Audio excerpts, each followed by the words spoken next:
Ésaïe, chapitre 22. Oracle sur la vallée des visions. Qu'as-tu donc, que tout ton peuple monte sur les toits? Ville bruyante, pleine de tumulte, cité joyeuse. Tes morts ne périront pas par l'épée, ils ne mourront pas en combattant. Tous tes chefs fuient ensemble, ils sont faits prisonniers par les archers. Tous tes habitants deviennent à la fois captifs, tandis qu'ils prennent au loin la fuite. C'est pourquoi je dis, détournez de moi les regards, laissez-moi pleurer amèrement. N'insistez pas pour me consoler du désastre de la fille de mon peuple, car c'est un jour de trouble, d'écrasement et de confusion, envoyé par le Seigneur, l'Éternel des armées, dans la vallée des visions. On démolit les murailles, et les cris de détresse retentissent vers la montagne. Élam porte le carquois. Des chars de combattants, des cavaliers, s'avancent. Kir met à nu le bouclier. Tes plus belles vallées sont remplies de chars, et les cavaliers se rangent en bataille à tes portes. Les derniers retranchements de Juda sont forcés, et en ce jour tu visites les armures de la maison de la forêt. Vous regardez les brèches nombreuses faites à la ville de David, et vous retenez les eaux de l'étang inférieur. Vous comptez les maisons de Jérusalem, et vous les abattez pour fortifier la muraille. Vous faites un réservoir entre les deux murs pour les eaux de l'ancien étang. Mais vous ne regardez pas vers celui qui a voulu ces choses.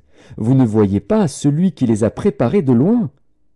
Le Seigneur, l'Éternel des armées, vous appelle en ce jour à pleurer et à vous frapper la poitrine, à vous raser la tête et à ceindre le sac. Et voici de la gaieté et de la joie. On égorge des bœufs et l'on tue des brebis. On mange de la viande et l'on boit du vin.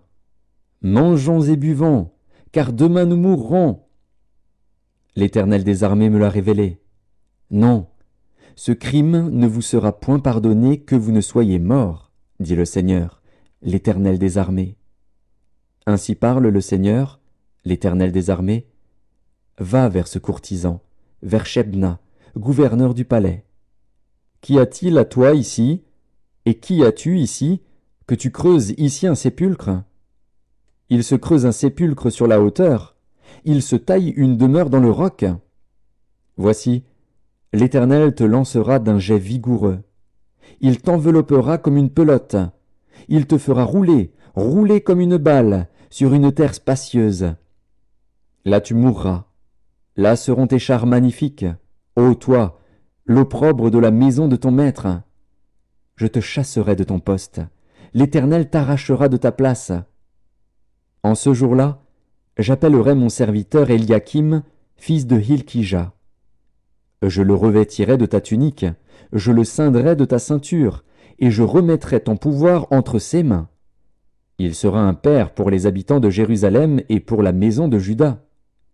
Je mettrai sur son épaule la clé de la maison de David. Quand il ouvrira, nul ne fermera. Quand il fermera, nul n'ouvrira. Je l'enfoncerai comme un clou dans un lieu sûr, et il sera un siège de gloire pour la maison de son père.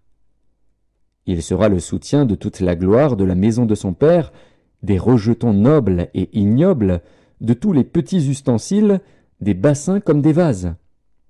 En ce jour, dit l'Éternel des armées, le clou enfoncé dans un lieu sûr sera enlevé, il sera abattu et tombera, et le fardeau qui était sur lui sera détruit, car l'Éternel a parlé.